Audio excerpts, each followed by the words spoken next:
It was a good effort tonight. Good battle. Two of the top teams in the Western Conference going toe-to-toe. The Oilers doing it shorthanded. No Leon Draisaitl, no Connor McDavid in the third period. And oh, by the way, Stu Skinner goes to the dark room.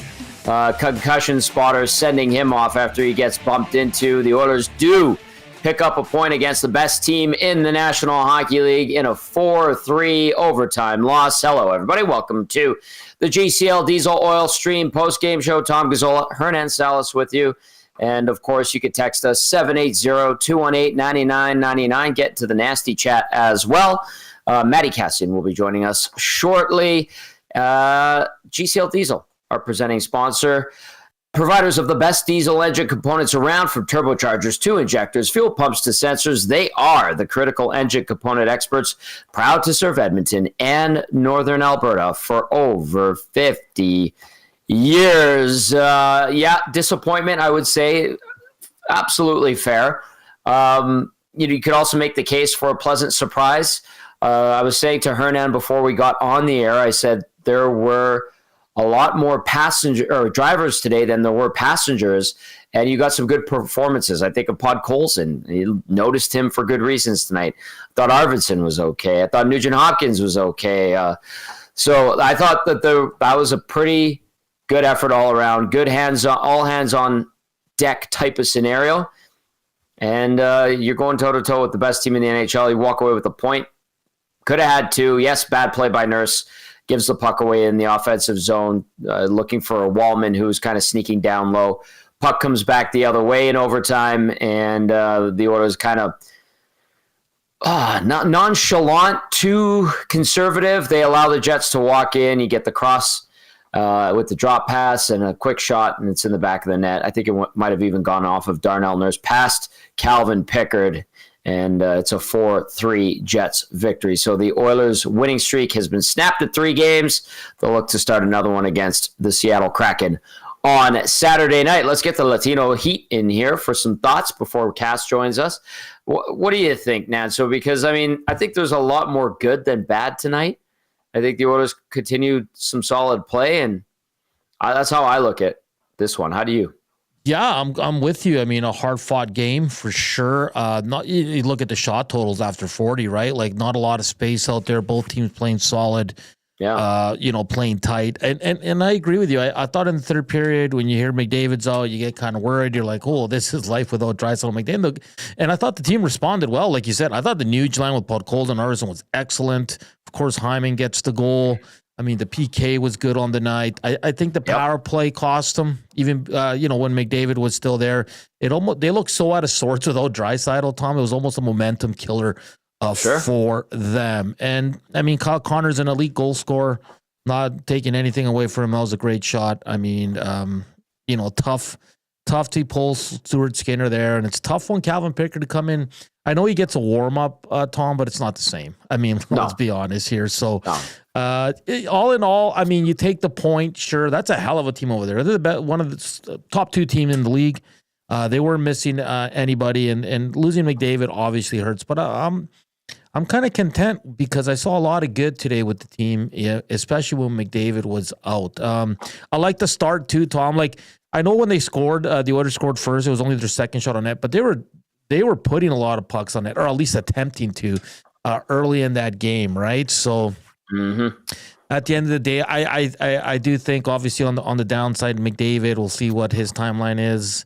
It's upper body or lower body? Tom? They sent us a text, Oilers PR, saying lower body. Okay. I thought Jake Wallman had probably his roughest game since joining. He wasn't terrible. I'm not saying that. I'm just saying I think he fought the puck a bit, especially early on. And like you said, Nurse, just not a good play. And listen, I know people were up in arms about Corey Perry's penalty. It's a stupid penalty. I'm sorry.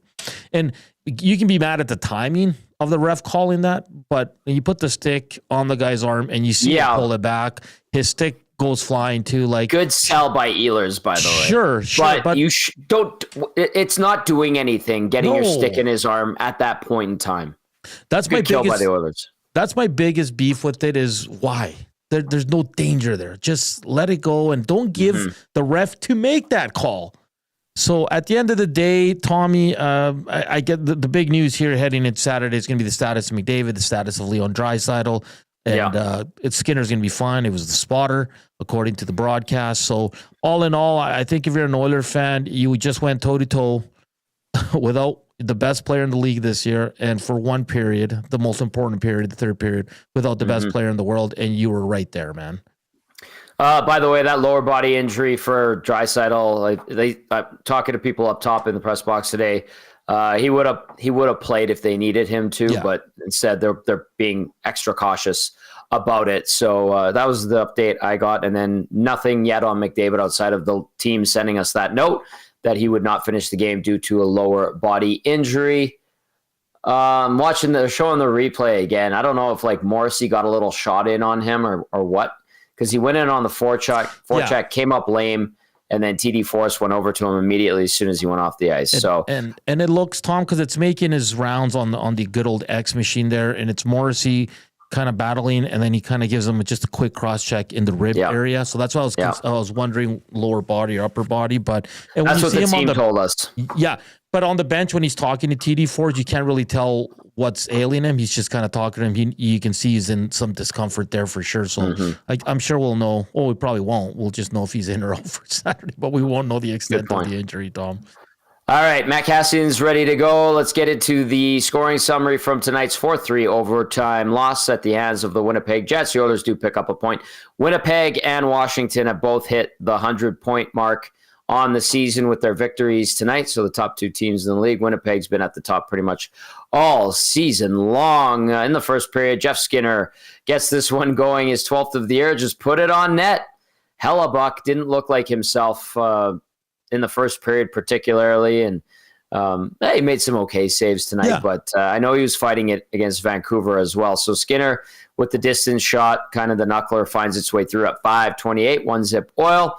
Then it'd be Cole Perfetti on the rebound, his 15th of the year from Sandberg and Ehlers at 13:39. We're even up at 1 heading into 2 in that middle frame. Jeff Skinner, again, a fortuitous bounce. McDavid going around the back, just kind of puts it into the slot. I think it was Ehlers that kind of took a whack at it. Skinner must have gotten a piece of it because they gave it to him.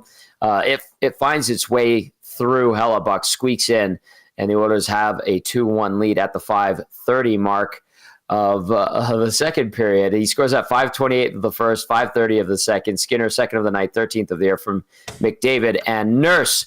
Then, not long after, 2 minutes and 11 seconds later, Josh Morrissey scores his 11th after the Jets kill off a penalty because there was a challenge on the Skinner goal saying that there was goalie interference. That was not the case. Jets take a penalty. Bench minor. Morrissey goes in and he redirects the Niederreiter pass past Stuart Skinner. Barron the second assist, 2-2 after 2. In the third period, Brandon Tanev gets his first back with the Winnipeg Jets, wearing number 73. He gets his 10th of the season from Iafallo and Fleury. I don't know what Evan Bouchard was doing on that one. He was just kind of standing there. That goal coming at 3:56. But the Oilers, without McDavid, without Draisaitl, and on the cusp, I think Skinner was still in at that point. They get a goal from Zach Hyman off the Darnell Nurse point shot. Hyman bangs home the loose change. Wallman, the secondary assist, 3-3 at 14:26. We're headed to overtime, and in OT, the Oilers had some possession. Hyman got an opportunity off a Nugent Hopkins feed, but then Wallman goes out there with Nurse and Arvidsson. The Oilers go down to the Jets zone, and Nurse tries to find Wallman down low. The Jets pick it up easily, take it back the other way, bust in 3-on-3, but just one little cross, drop pass to Connor, and he snipes one past Calvin Pickard for his 37th of the year from Scheifele and Morrissey at 1:13. Shots on goal tonight, 23-20 in favor of the Oilers. Face-offs, 52.9% for Winnipeg to Edmonton's 47.1%. The power play for the Oil, 0 for 2. The PK, 4 for 4. That was good. Killed off that 5-on-3 as well. So the PK showing good signs of life there. The power play, like you heard Hernan talking about, maybe a little bit discombobulated without Leon Draisaitl out there. Hits 23-16 in favor of the Jets. Block shots 18 for Winnipeg, 17 for Edmonton. And then officially 23 giveaways for the Jets to Edmonton's 14. 6 takeaways for the Oilers, 4 for the Jets. 4-3 is your final in OT. Keep those texts coming in.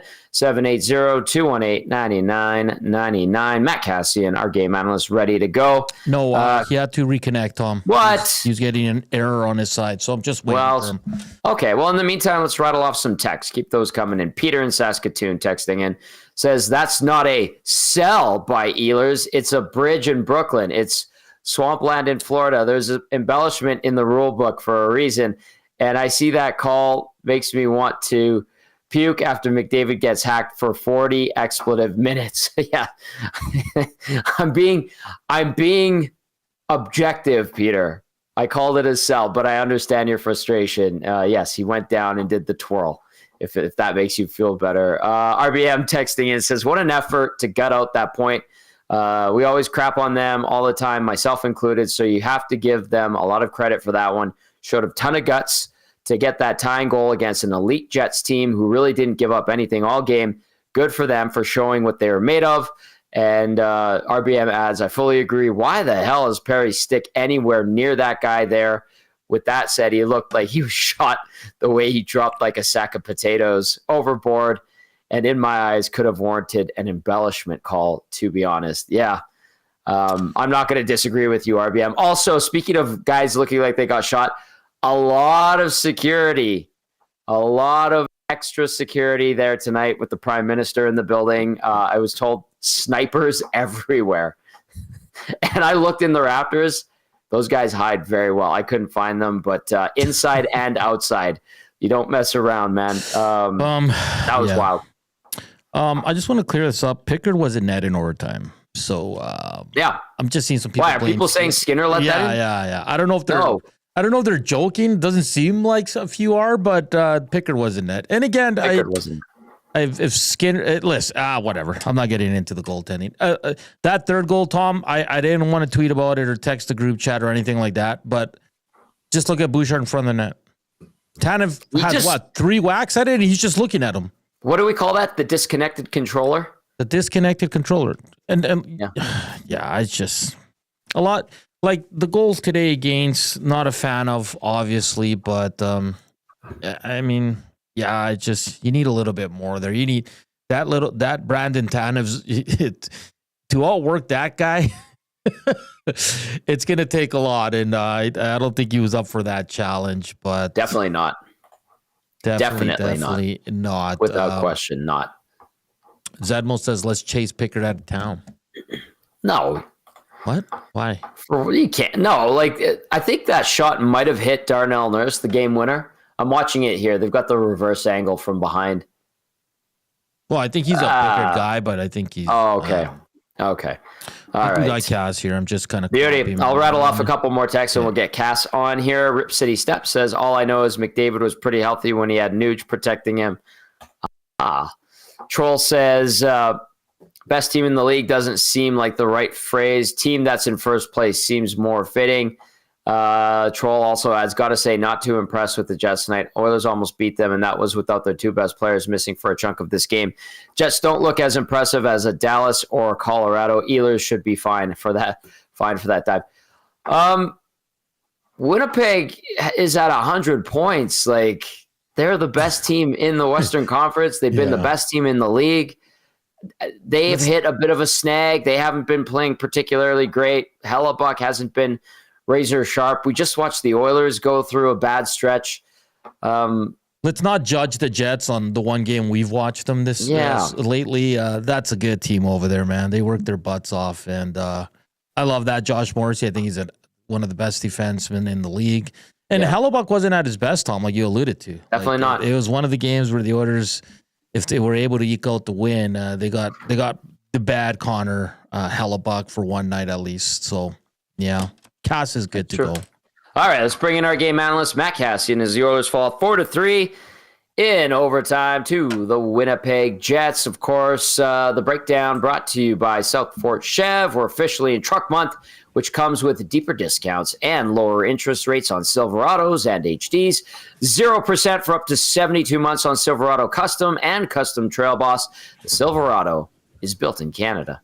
90-day payment deferral, or $10K cash back with the purchase of a new vehicle. Conditions do apply. See dealer for details at www.southfortchev.com. Drive a little, save a lot at Southfort Chev. Matt Kassian just needs to let us know what he thought about this game. I mean, I know it wasn't perfect, Cass. I know the Jets aren't playing at the top of their game, but they're right up there.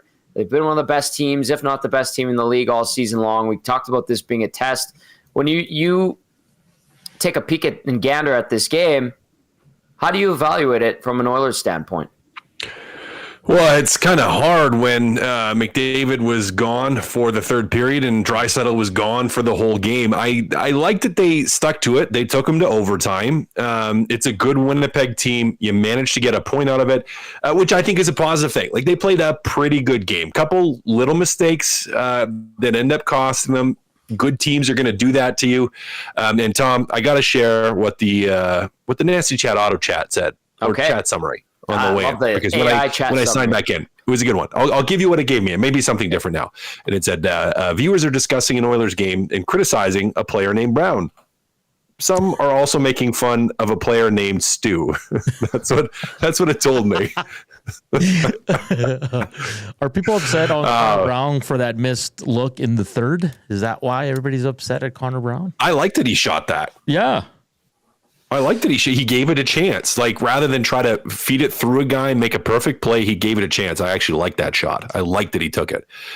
Yeah, I mean, guys, I thought it was a pretty good game. Like, it wasn't horrible. It wasn't bad. There was some small mistakes, but they did some things well too. Penalty killing was very good. Mm-hmm. Getting that late kill on what was a horrible penalty for Perry to take that he knows he should not take. Mm-hmm. Completely useless in that situation. You weren't doing anything. But the team comes up with a big kill, salvages a point out of it, and to do that in the third period without McDavid and without Draisaitl for a whole game, I think that's a positive, guys. Boys, Reid Wilkins, just updates us. Chris Knobloch, not much to say. No updates on Connor McDavid or Stuart Skinner tonight. Shocking. I thought it was his wrist, guys. Oh, yeah. And Cass, but they send the media, the Oilers PR team, an update, and they go, lower body will not return to game. But yeah, maybe it was a mistake. Or maybe they're. Oilers PR doesn't make mistakes. Lord knows I did when I was at the Elks. So yeah, a mistake. It was a mistake. Just tell them it's a lower LBI. Yes. Yeah, like how could that be a lower body injury? Like, in what? Because it was on that play. Clearly, it was on that play. I don't get how it could that be little shot from Morrissey, right? Yeah, that was it's like shift. If you tell me it was ribs, I'd believe you. If you tell me it was wrist, I'd believe you. Those are probably the two things with the way it happened. And I thought the way he kind of went with his hand, I thought it was his wrist. Which, if they don't want, if he plays at some point here, if it's a broken wrist, which hopefully it's not, but if it's a broken wrist, they probably don't want to advertise he's got a broken wrist, because guess what's going to happen? People are going to be giving a little tappy. Taparoo on the old wrist, and maybe even those ribs. Ribs the same thing, right? Oh, it's broken ribs. Guess what I'm doing? First thing I'm doing if I'm playing against them. Oh, yeah. In a little scrum. You would, you dirty. Yeah, you would. Dog. Of course you're going to. Be crazy not to.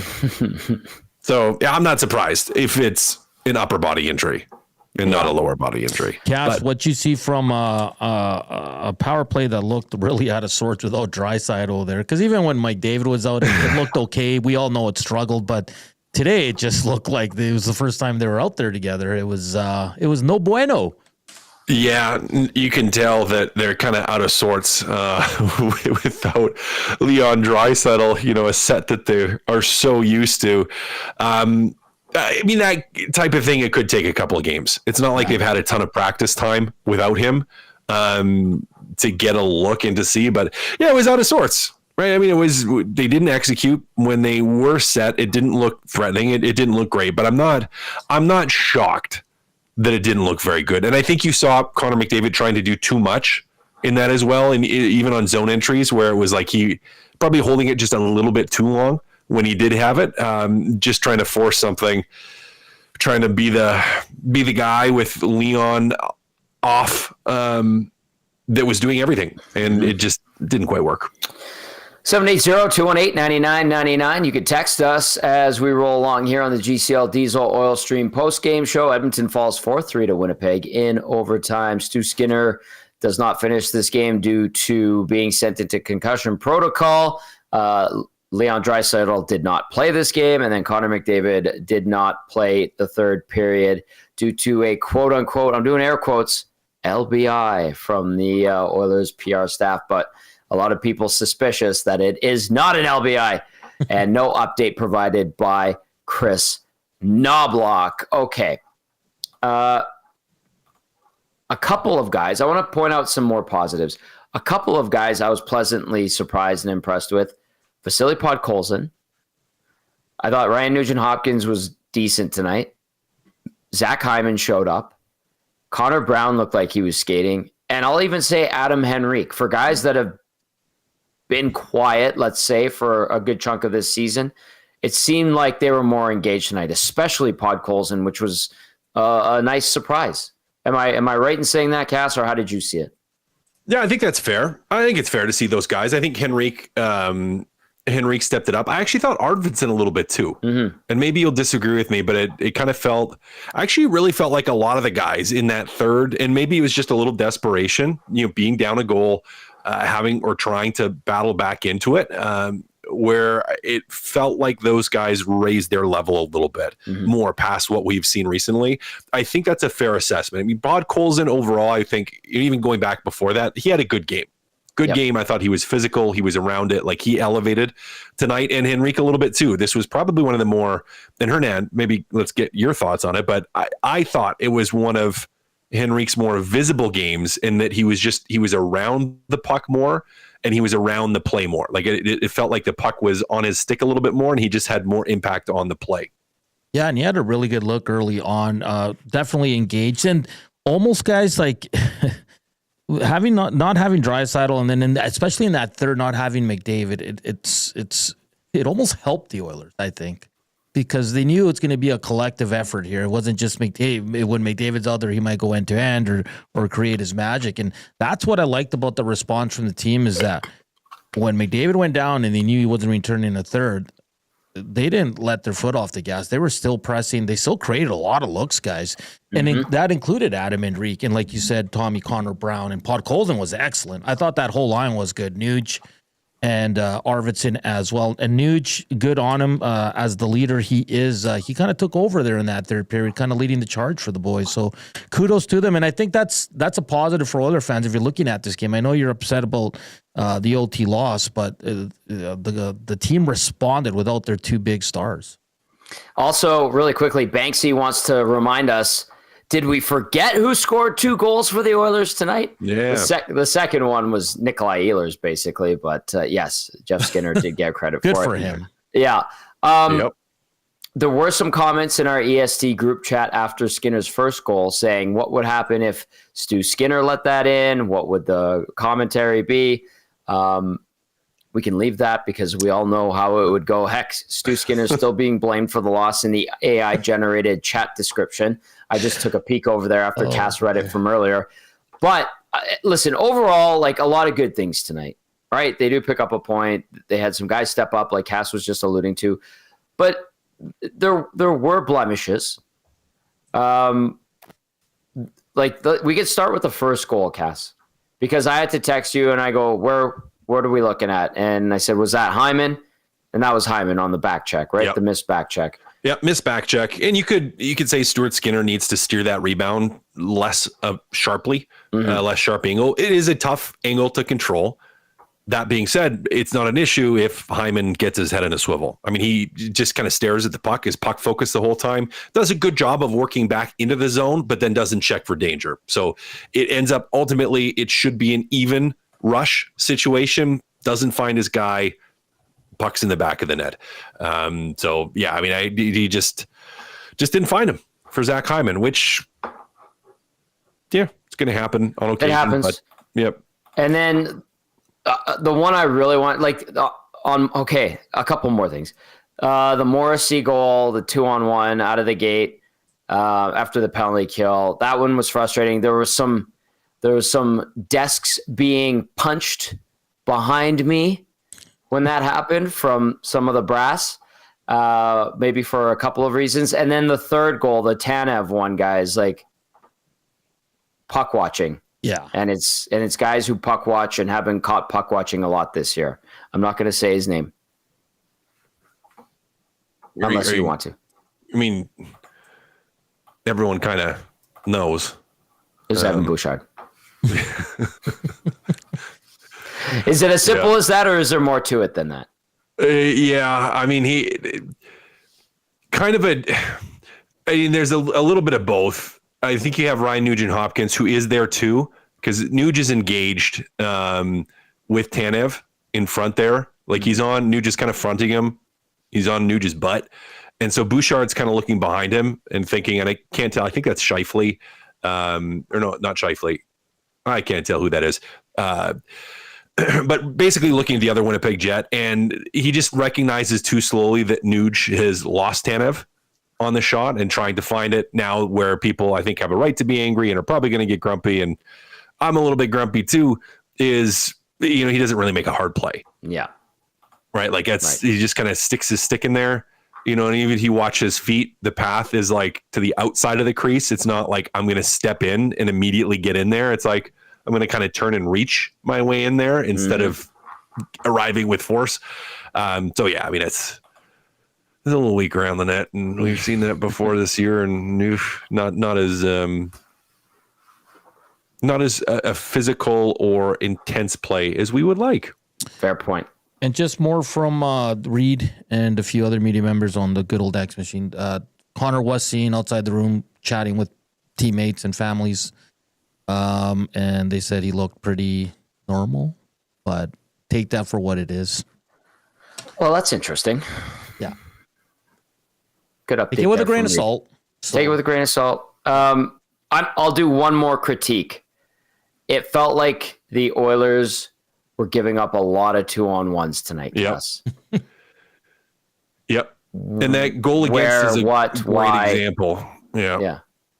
Yeah, the goal against is a great example. I mean, Darnell Nurse knocks a puck down, tries to keep it in, but all three Oiler forwards, you can see, I think it's Corey Perry does a big TV turn, and everyone just kind of stops and not recognizing danger, right? Like Darnell Nurse is under pressure at the blue line, and Winnipeg does a great job of flying the zone, and they did that all night. Like the second there was any chance or there was a possession change, Winnipeg has guys going. Yeah. Like they're going, and they're trying to do two things. One is they're either trying to create a 2-on-1, or they're trying to pull the defenseman back to stretch out the zone, get space through the neutral zone. And Edmonton at times didn't do a great job of defending that. Now, I think they did a couple times, had some good track backs, some good recoveries to break up the 2-on-1s or to limit the chance against, which is a good thing. Mm-hmm. But yeah, couple times it got a little dicey, and they got burned in the one on the Morrissey goal, where they again, Darnell Nurse kind of gets caught in a battle, and Edmonton's forwards don't come back, and all of a sudden you got a 2-on-1 at the net. 780-218-9999. Get into the conversation. We want to hear from you. If you're watching on YouTube, like, share, subscribe, all that good stuff. Hit the thumbs up button, please, and thank you. All right, I have a couple of texts that I want to get to before we take a look ahead to Saturday against Seattle. Shotsky Jerry says, I was fortunate to have tickets behind the Oilers bench when McDavid came off. His hand went to his groin, so maybe it is indeed an LBI. Dudley chiming in. Dudley says, if it wasn't for overtime point, I'd be asking Tommy to walk me off the ledge. It was a good game tonight. It would have finished a lot different if the Oilers had McDavid and Draisaitl in overtime. The fact that they even got a point tonight should be a win for all Oilers fans. So positive take there from Dudley. Scalding Gore chiming in says the best part of Jeff Skinner scoring twice is it keeps his and Arvidsson combined goal total one ahead of Dylan Holloway, 24-23 there. Still 13 combined points behind, but small miracles. Remember when people around your station guaranteed Holloway wouldn't come close to either of those guys this year? Just poking the bear. And then Scalding Gourd adds, McDavid did poke did toe pick coming across, and that can tweak a groin in a hurry. So that's a good point there. All right. Do we have any audio or anything like that yet, Hernan? Nothing yet, Tommy. I've been refreshing and nothing from the room. Okay, that's all good. We've got plenty to talk about for sure. Cass, the Seattle Kraken crew, Dan Bilesma, I saw Everett Fitzhugh from the broadcast team, JT Brown. A bunch of them were upstairs because they're in town early, getting ready for Saturday night's game. Seattle is not the Winnipeg Jets. Seattle is a team that was a seller at the deadline. They're 5-4-1 in their last 10. They are 14-20 away from Climate Pledge Arena. They are basically just finishing out the stretch here and getting ready for the summer. For the Oilers, health is obviously going to be an issue going into Saturday, but how do you regroup and get ready to try to make sure you get those 2 points, an important 2 points, and keep the Vegas Golden Knights within striking distance? Yeah. The challenging thing is you don't know what your lineup's going to look like. It just kind of depends. Well, at least we don't know what the lineup's going to look like. Hopefully they have a better idea of what the actual injuries are. But how are you preparing for the Seattle Kraken? I think you do have a lot in this game that's good to build upon, and the last couple of games that are good to build upon in terms of some of your depth scoring, people starting to produce, putting pucks in the net a little bit. So there's good things that you want to keep the momentum going with. I think from a preparation standpoint, you will definitely have to spend some time on special teams if you can, with a couple of different looks, because you don't really know what it's going to look like. If McDavid and Draisaitl can't go, clearly, PP Unit 2 needs to get some work in, guys, and move that puck around a little bit, because it could look different. But you have a Seattle team, as you said, hasn't been great on the road, has certainly had their struggles as far as the season goes. Not going to be a playoff team this year, not really threatening for it, and a team that kind of I would say is struggled defensively. They've struggled defensively, haven't really been able to find a rhythm. They try to play offensively, that 4-line group where they try to roll their lines quite a bit. They try to get everybody out, try to get everybody involved, but defensively they just haven't quite clicked this year. So, a team I think you can take advantage of if you're the Edmonton Oilers, if you're on your game, but kind of a wild card with not knowing what the status of Connor McDavid or Leon Draisaitl is going to be. I'll add this in terms of talking about the special teams and like you said, maybe working on it at practice tomorrow or Saturday, whatever day they decide to hit the ice. I know they turn game days into optionals most of the time. Jeff Skinner got the look in Draisaitl's spot. Do you stick with that, or do you go to, you said, maybe you see power play 2 more. Do you switch that up? What did you see from Skinner trying to fill in outside of, hey, it didn't click, they looked out of sync? Yeah, it didn't click and it looked out of sync. But Skinner did good 5-on-5. Yeah, sure. It was really hard. It's hard without an extended look. You kind of have to see it a couple of times to truly get it. And I probably would have to pull up the video and slow it down, and kind of rewind, watch it again, rewind and watch it again. But what I would say is it just looked disjointed. Everyone knows where they're supposed to go, but everyone's kind of doesn't know where they're supposed to go. With Leon gone, where it's just not what they're used to. And so it's kind of you get used to, and Leon's very creative. So sometimes he just does things and does them well. Yeah. But you kind of learn how to anticipate his tendencies and where he goes. And for something that's structure and set, if you have someone that steps in that's not used to that and not used to where everyone else is, it can just take a little bit of time. But I think it started a little bit even with their zone entries, again, where they just weren't clean on the zone entries. And that too, even for Skinner, part of zone entries is you have to know automatic outs, which is where if you get the puck under pressure in this situation, this is where the puck goes and everybody knows it. But kind of knowing it and actually being able to execute in that can take some time. So yeah, we'll have to see more of it. It's just hard to say after one look and 2 periods of the Jeff Skinner for Leon Draisaitl on the power play. Yeah. All right, Cass. Great stuff as always, my friend. Look forward to catching up with you. You're in on Saturday, right? I believe so. Excellent. I look forward to seeing you. I'm just double checking. I know you give us your schedule, but I haven't memorized. You haven't looked at it. Yeah, I'm pretty sure. I'm pretty sure I'm in on Saturday. We're 3 weeks into actually. March, and I've only just started to put it together now. I'm slow. Yeah. I'm slow. It's all good. Good stuff, Cass. Have a good Friday, and we'll see you on Saturday. Sounds good. That is Matt Kassian, our game analyst, with the breakdown, brought to you by South Fort Chevrolet. Nanso, any audio or anything? Yeah, just downloading Skinner.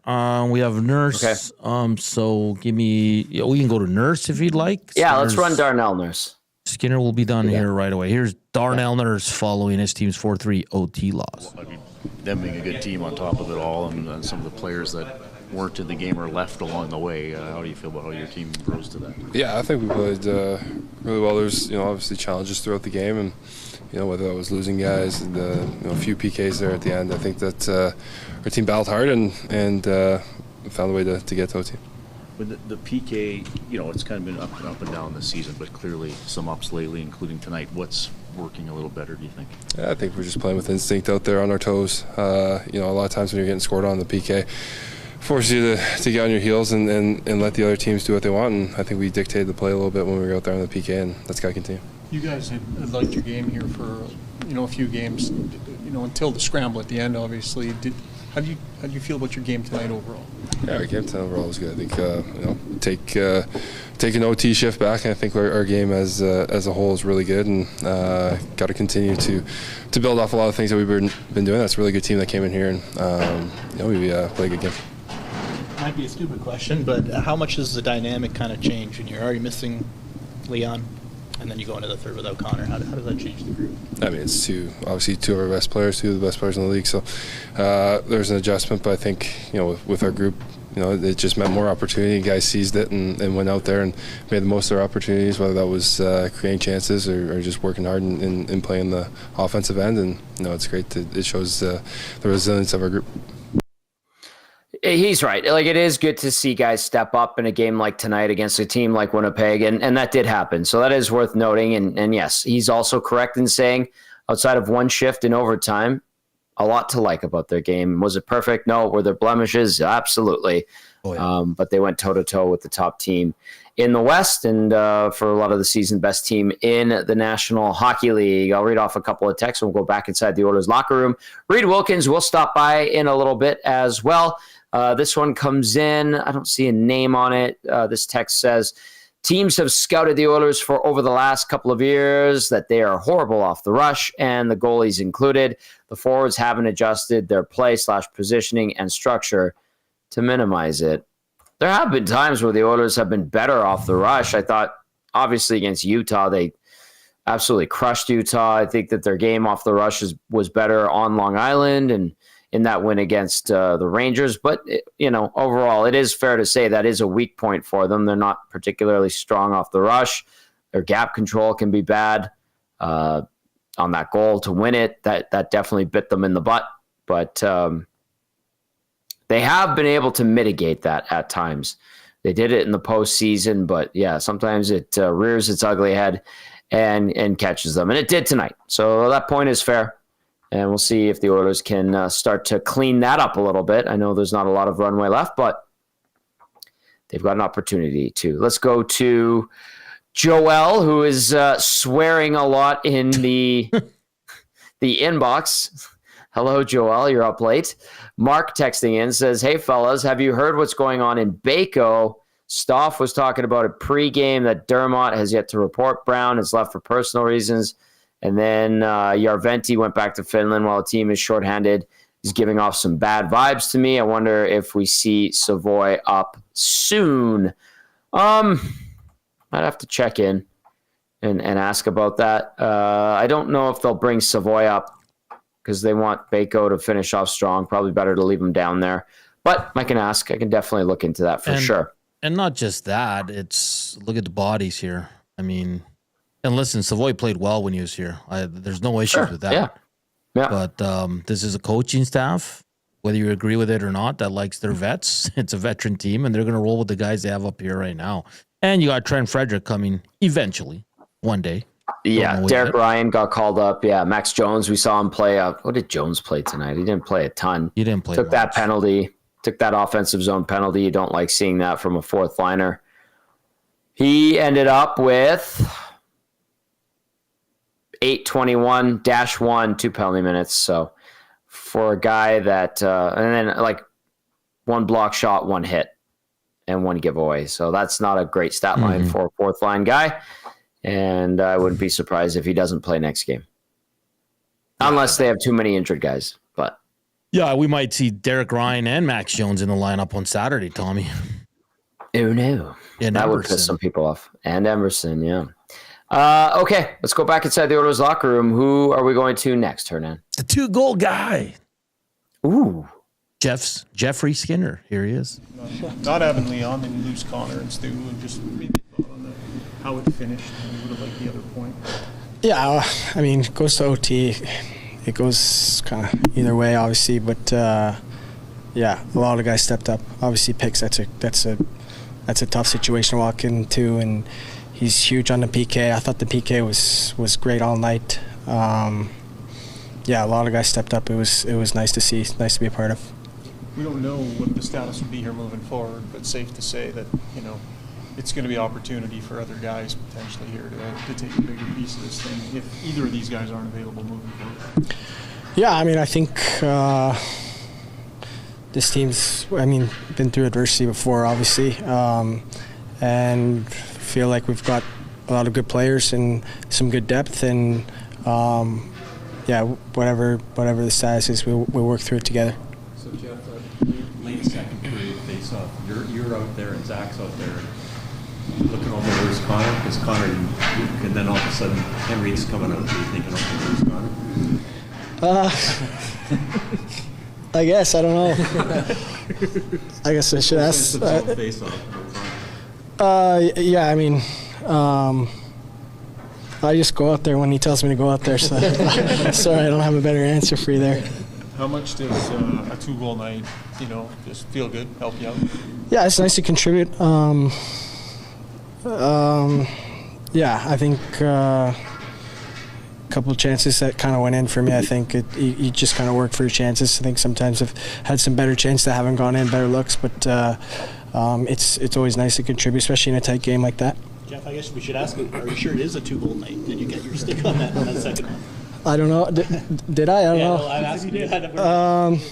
I mean, I don't know. Obviously, I think, looking back on it, I haven't really looked at the replay, but I know Connor's coming around there, and that's a really tight space to get the puck in there, and I think his stick and my stick kind of met the puck at the same time, and I don't know. Either way, we'll take it. So. When Connor doesn't come out for the third period, how does the team kind of react to that? Already missing Leon twice. I mean, obviously, he's the best player in the world, so you like to have him out there, but we got a job to do. We got the third period to play, and I think you have to have guys that step up, and yeah, I think that guys did a good job. Obviously, anytime someone goes out, there's sort of a lot of moving parts because there's an odd number of guys on the bench, so I thought guys did a great job filling in different spots, and yeah, unfortunately we didn't get the result, but I thought there's a lot of good things there. All right, there's Jeff Skinner. He did pick up 2 goals tonight officially.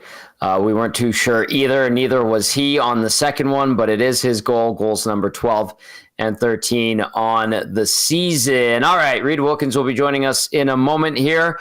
I see he's just about ready to go. You can text us 780-218-9999. Get to the nasty chat as well. I will rattle off the turning point of the game, brought to you by Advantage Sports Medicine and Physiotherapy. At Advantage Sports Medicine and Physio, we treat you like the pros. Our multidisciplinary team includes sports medicine physicians, along with highly skilled physiotherapists, strength and conditioning coaches, and massage therapists.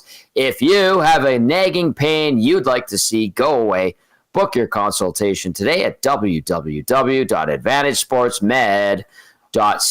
I mean, this one's pretty straightforward. The Oilers and Jets go back and forth. And then in overtime, the Oilers get a great opportunity. They get a line change after Zach Hyman gets stopped. There was also a face-off because Connor Hellebuck's strap came off. He took that shot on the face. And then the Oilers get possession again. It's Wallman, it's Nurse, it's Arvidsson. They have control. They have possession. Nurse gets it back at the point. Wallman goes down low. Arvidsson's coming back. Nurse tries to put it down low. A little soft rim, let's call it. Gets picked off easily. Wallman's not even skating the right way. Doesn't see it. The Jets come back. Turns up to be a 3-on-3. A very nonchalant way to defend it. And you get the cross from Scheifele. Drops it off for Connor. He snaps it past Calvin Pickard. That is your Advantage Sports Medicine and Physiotherapy turning point of the game. The 4-3 OT winner. All right, he's ready to go. He looks dapper as always. He is the host of the Reid Wilkins Show with Jay Milne. Reid Wilkins with us now, working the locker room. Reid, Rick, all right, we read your texts as you were sending them to us after you worked the locker room and the coach's room as well. What can you gather and what can you provide in terms of information about injuries and statuses and everything in that regard? Well, I guess the official word from the head coach is no update on neither Connor McDavid nor Stuart Skinner. As the media horde was leaving the dressing room, so when you leave the dressing room, when you first come out, you are directly facing a staircase that goes down to where the players park, and then you veer off and go back out into the hallway.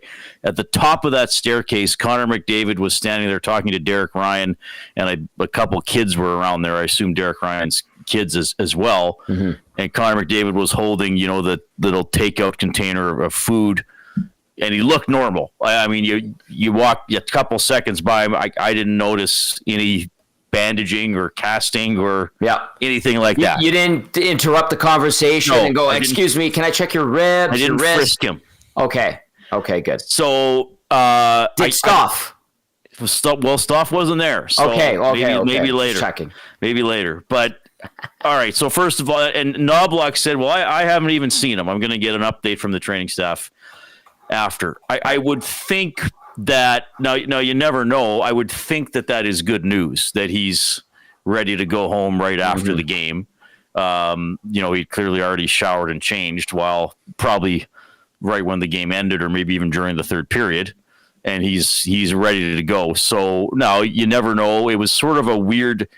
When I saw the replay, I was at first like, did he get hit in a sensitive male area? Did he get something in the groin? Did he get something on the wrist? Like, right. I know they said lower body officially, but then when I watched it 2 or 3 times, I was like, was there something on the wrist? So hopefully he's okay. I mean, he didn't stay late to get treatment or an x-ray or go to a hospital by the looks of it. He looked to be going home. So I guess we'll see if he practices tomorrow. I would hope Stuart Skinner is all right as well. I mean, he clearly didn't want to come out of the game. I know a few of us before Knobloch came out in the media were discussing, was he trying to draw a penalty? And then they were like, oh man, he's having trouble getting up. And then there was dissenting opinions. Some other guys said, oh no, he actually took a big shot to the head. I got to go back and watch it again. But, I would think he's probably okay as well. But man, oh man, a lot to talk about from that game. That was there weren't a lot of shots on goal. No, only 43 shots on goal total, but like a lot happened. Like a really interesting game to watch, I thought. Are you encouraged by the effort and overall performance from a group that was without Draisaitl, ended up missing McDavid for a whole third period, and then lost its goalie late in the game? Like, if you are encouraged, why? Obviously, and then obviously we'll get to some of the things that weren't particularly great. But overall, are you looking at this going, "Yep, that's a check mark"? I am. I'm overall encouraged by this game because I thought the Oilers played with guts. Quite frankly, to use, I'm not going to analyze the X's and O's. I just thought they played with guts. We've seen some games now be very tight. This probably was as close to a playoff game you can get while it's still in March and not in the playoffs yet. I mean, 2 very competitive teams with a lot of skill, but who also played like hard hockey. Like I think the Jets are a very good forechecking team. Besides all the skill they have, they're good at hounding the puck. I mean, who was it that stole the puck from Wallman behind the net? Was that Ehlers? No. It was maybe Connor actually in the first period. Like Connor was flying tonight. Yeah, he's a great player. And the Jets have kind of been known for being that one of the heavier sort of even going back to when they had Wheeler and some of those other guys, right? Like they have skill, but they can get in there and play hard. And I thought the Oilers matched that. I mean, maybe with a better shot or two, the Oilers could have had a 2-0 lead after the first period instead of just one, because they kind of carried the play for about the first 10 minutes or so. I mean, it took the Jets 9:06 to get a shot on goal. I think they might have had a shot that went a close call that went wide, but Edmonton had the puck a lot early. And then obviously you wonder how they're going to respond without McDavid and the Jets going up 3-2. And I thought they responded very well. They played a simpler game. I don't think anybody went out there and said, well, I guess I got to fill McDavid's role. I think they went out there and said, okay, we got to get the puck into the blue line and get it to the net. And I thought, I guess I'm going to talk mostly about the forwards here because I've been critical of them and their lack of thrust in the offensive zone. Right. I thought a lot of the forwards, you noticed at least at some point, like Podkolzin had some chances. I thought Kapanen, carried the puck in. I think that's this type of game probably suits Henrique and Janmark more than maybe a freewheeling type of game when there's not a lot of space. So I think, and I like the fact that they just stuck with it. Like they didn't panic. They kept playing in straight lines. And then the tying goal, I'm glad to see they just shot a puck and tapped in a rebound. It wasn't like, let's get fancy and pass it 20 times. And again, and credit to the Jets too. I mean, look at the goal that put them ahead 3-2. It was the same type of play. Like Tanev gets in front and fights for space, hits the post and gets his own rebound. And then same thing. Nurse puts it to the net. Hyman gets body position and basically has an open net. Looks like an easy goal, but he did all the hard work to get there.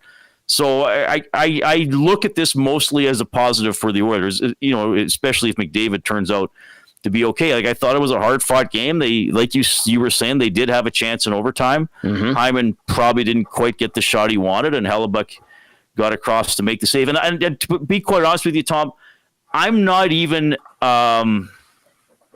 as critical as you were on the overtime goal. I mean, teams do that double crisscross and drop it off, and it's Connor shooting the puck, and he's a great shooter. Reid, my issue with it is, I'll just say this: they sat back, they didn't attack, and I know they technically Bouchard crossed with Arvidsson, but they gave them the blue line when they had numbers back in their zone. Oh, you're talking about before they get into the zone. I'm not getting mad at the shot because Connor is a great shooter, but he ends up with that opportunity because the Oilers were giving that space up, maybe respecting those guys a little bit too much, in my opinion. That's all I mean by that. Okay, I'll go watch that part of it again. But I also thought, it's not like Connor was right on top of the crease. It was sort of a mid-range shot. Yep. And, that's true.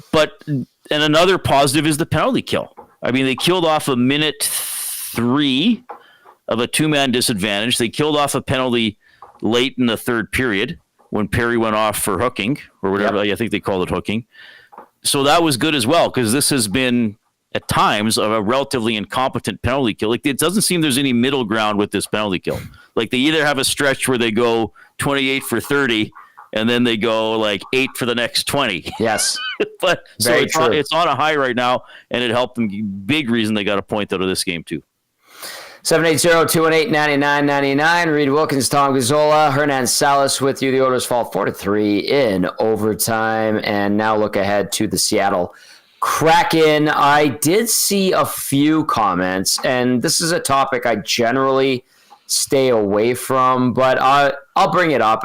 I'm curious to hear what Reid has to say, or Hernan, about it, but I'll read Maple Jed's text, and there's a few people that have brought this up. So Maple Jed, I'm just going to use your text to get the point of a few people across.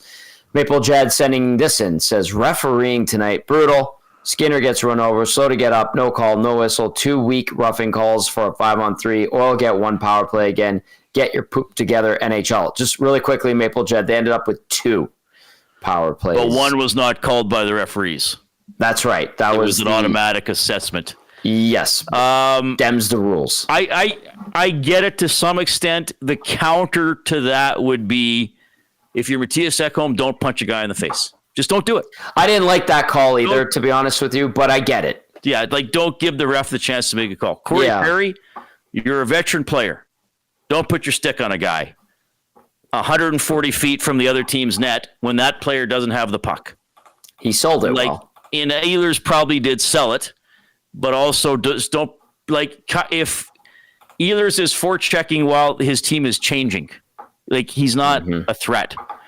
So I get it. Like, we do see Ekholm. We do see scrums where a player like Ekholm will punch a guy, and it wasn't the hardest punch in the world. No, but the counter would be, just don't do it. Did I think it was a terribly refereed game? Not really. I agree. Those calls maybe aren't always called, and they both went against the Oilers tonight. But I didn't think it was like a terribly refereed game. You can always find things along the way. Can I talk about the goalie interference? Yeah, absolutely. Go for it. I watched that replay several times. I know they only showed on the big screen once in the stadium, but I turned and watched the Sportsnet feed because they have the TVs mounted above our heads. Back there. At first I was like, this is like the stupidest challenge I've ever seen. Like, Scott Arniel should be fired just for making this challenge. I'm like thinking this is just terrible. Like, why would you challenge that? And then on the final replay, just before they announced it, I was like, oh my God, they might wave this off. Because they're looking at it, the more I'm starting to think, what are they looking at? Why are they looking so long? Like, this is trouble. So Hellebuck had his stick flared out to his right side, right? With his blocker turned back towards the end boards. And then he brought it around and it clipped Hyman's skate. And I was like, oh my God, they're going to call goaltender interference because Hyman is stopping on the edge of the crease and Hellebuck couldn't get his stick back and the puck went right where his stick would have been. And I asked Hyman about what he was thinking, and he was like, well, it's just kind of life going to the blue paint. But I think the reason that goal stood is because Hyman's skate was still kind of outside the blue paint. Like, I think if his foot is another foot length into the blue paint, I think they waved that off. And that would have been maddening because looking at that, he's driving the net and he's trying to stop. Like, he's got a right to go there. But I think that was close to being no goal. But I think they ultimately said Hyman is stopping. And when Hellebuck's stick hits Hyman's skate, it's not fully in the blue paint. And so we're going to count it. Did Miller not push Hyman in a little bit? Yes, but I think, it might have been simultaneous, the Hellebuck stick contact with, I'd have to go back and watch it like for the 8th time, but I remember all of a sudden thinking, because I'm looking at the replay, I'm like, what are they seeing? Like, he doesn't touch his glove. He doesn't go into him. He's pushed into the crease, but I think as Hyman is stopping, just before he's pushed, that's when Hellebuck's stick came through and hit the skate. And you got to remember, when they challenge it, they're basing this on other goals.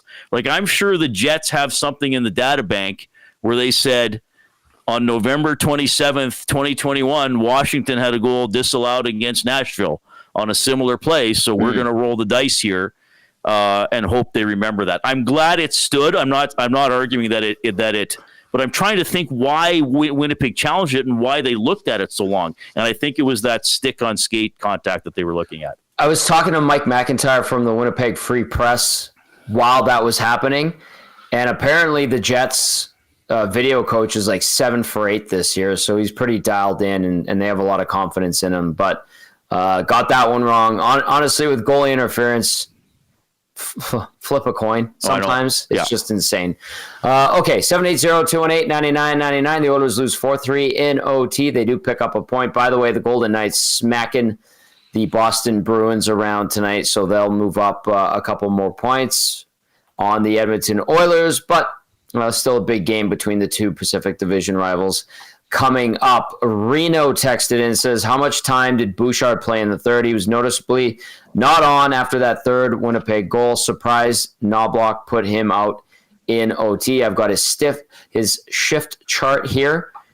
He did end up playing 6 shifts in the third period for 5:44. He had 7 shifts in the first, 7 in the second, got 2 in overtime. And his last shift in the third period happened at the 16-minute mark. So he was off the ice he did not play the last 4 minutes of the third period, to answer your question, Reno. Okay, let's take a look ahead to Saturday against Seattle as this 4-game homestand continues. Riedrich, we saw some old friends up there. I know you have a guest lined up for tomorrow. I think positivity overall, right, going into this game on Saturday. Is that fair? Yeah, well, Seattle's not as good a team as Winnipeg, but the Oilers just have to reproduce this effort. And, I mean, they've now played, I would even say 5 pretty good games in a row, because I even think the New Jersey game, they did a lot of things well and then didn't win a couple of key moments in the third period. So they appear to be locking in for playoff style hockey a bit, and I do think, well, I hope anyway, maybe I shouldn't say that I'm sure, but I hope that they really feel emboldened. Okay, like, we played a good period without McDavid or Draisaitl. Right. And I know they didn't win the period. It turned out 1-1, but they needed a goal. Like, they needed a goal, and there was zero chance they could rely on McDavid or Draisaitl to create it, and they were able to create it. So just keep that mentality, like, keep this earn every inch mentality and get pucks to the net and get people to the net. Keep that mentality against the Seattle Kraken. Now, having said that, I would say, based on what I saw after the game, is I would say I'm fairly optimistic that McDavid plays. You are a doctor. At least in my world, you are. Thank you, Tom. I love it. No, but that is actually encouraging and good to see that he was looking normal, as you pointed out. Reid, fantastic work as always. I look forward to seeing you in studio tomorrow. Okay, thank you, Tom. Thank you, Hernan. Okay, bye, Reid. There you go. There's Reid Wilkins. Great stuff from him. As always, catch him and Jay Milne tomorrow, 3 p.m. to 6 p.m. Fantastic. Everett Fitzhugh, play-by-play voice of the Seattle Kraken, will be joining Reid on the show. The Kraken brass and media crew were on location at the rink tonight up in the press box, and really enjoy all of them for sure. Nancito, do you want to add anything? Nope. Just getting ready for player of the game. Oh, you want to do player of the game, do you? Yeah, I'm just hot. You can do that. Holy. Oh, wow. Is it because you're cranking up the heat because you're frustrated? No, not frustrated. I know. I'm kidding. All right, let's do it. Let's get to the player of the game, brought to you by Damon Bunting Real Estate. Damon Bunting, consistent top producing realtor in Greater Edmonton and area for over 17 years. He and his team would love to help you find that right home or make the move from your current home. So check him out, DamonBunting.com, or visit his Instagram at Damon Bunting Real Estate. He's playing in a charity sledge hockey tournament this weekend as well, in support of the Robin Hood Society. Great cause for sure. And I think Cass might be able to play before the pregame show. So Damon, like I said, always doing good stuff in the community. Damon Bunting, now with the agency. Hernan, the Latino Heat. Salas, take it away, buddy. Yeah, a lot of good options, but I got to go to the winning team on this night. Kyle Connor was awesome, like you said, but Josh Morrissey was an absolute stud. 1 goal, 1 assist, +2 on the night. 27-29 to lead everyone in ice time.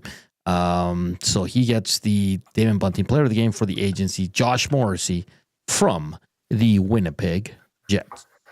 Ooh, giving it to the opposition, are we? Yeah. That's okay. Yeah. That's okay. Let's get to a few texts before we say goodnight. Troy said, if you had to guess, how long do you think the 3 will be out? McDavid, Draisaitl, Skinner. I don't think Skinner's hurt. to be honest. I think Skinner could be back, but maybe they just play Pickard on Saturday. Pickard's been good lately in his last couple of starts, so it might just give Skinner the night off anyway. Draisaitl, I was again told today during the game that it's a lower body thing. If he needed to play, if it was the playoffs, he would play, but they just want to be cautious with it. That one is confirmed lower body. Hammy, probably. Just saying. McDavid, I think we'll find out more tomorrow. Hopefully he's okay. If Reid with his eye test saw him and he looked okay, maybe a day or two, whatever he tweaked is going to be okay. But yeah, I would assume Draisaitl probably does want to play on Saturday. Maybe test it out tomorrow. And honestly, like if you get a gutsy performance like you did from the guys tonight, you're still probably beating Seattle with that effort, right? Without McDavid, Draisaitl. That's how I'd look at it. You should still be able to kind of compete with those guys and not have any issues, but you never know. You never know. Edmonton Rob asking, does Wallman deserve more responsibility? He played great. I think he's still feeling it out with the team. I think they could eventually give him more responsibility and let him find his groove, but it's still early days for him. Yeah, I could see that happening. I did feel that him and Darnell got caught for a couple of odd man rushes against that. I was kind of worried they were getting exposed a little bit. Overall, though, I think he's been excellent. He's helped make this defense core much better, and I like his game. And that was interesting too in overtime. 2 defensemen and 1 forward. Yeah, very interesting. Now it didn't work. They got scored on. They got scored on. Don't really see that very often. Dolphin Nation texting in says, rough outcome, boys, but my highlight of the night, having a beer with YouTube Trev. Real recognizes real, says Dolphin Nation. Good to see YouTube Trev out and about, mingling with everybody. And nice that he probably appreciated getting noticed. And that's cool. Norman Combine says, Tom, are you the full-time Elks reporter this year? Maybe. We'll get to that when the time comes. But thank you, Norm. That's very nice. Nancito, final thoughts from you. Yeah, it's big news next couple of days. Obviously, status of Draisaitl and McDavid. Like I said, I think Skinner's fine. Spotter pulled him. He had to leave, so not enough time to come back in that game. So we move on to Seattle, 8 o'clock start. The Oilers need to show up in that one regardless of who's in the lineup. So they've been really good this last 3-4 games. So keep building. So let's go. All right, we'll see if the Oilers can get back into the win column, start another streak in the right direction against the Seattle Kraken. Saturday night, 8 o'clock face-off. We're on the air at 7 p.m. Should be a lot of fun as we're into the best part of the year. Springtime, stretch drive, playoffs around the corner. We'll see if the Oilers are healthy as well, or at least healthier for that game on Saturday. That's going to do it for the GCL Diesel Oil Stream post-game show. For Matt Kassian, for Reid Wilkins, for the Latino Heat, Hernan Salas, I'm Tom Gazzola saying thank you for listening. Thank you so much for watching. Hit that thumbs up button on your way out. You know we appreciate you. We get the party started tomorrow with the Nielsen Show at 6 a.m. Lieutenant Eric and Will Fraser. Great stuff from them. YouTube Trev as well. I will see you tomorrow. Hernan will see you tomorrow. Have yourselves a great night, everyone. Ciao, ciao.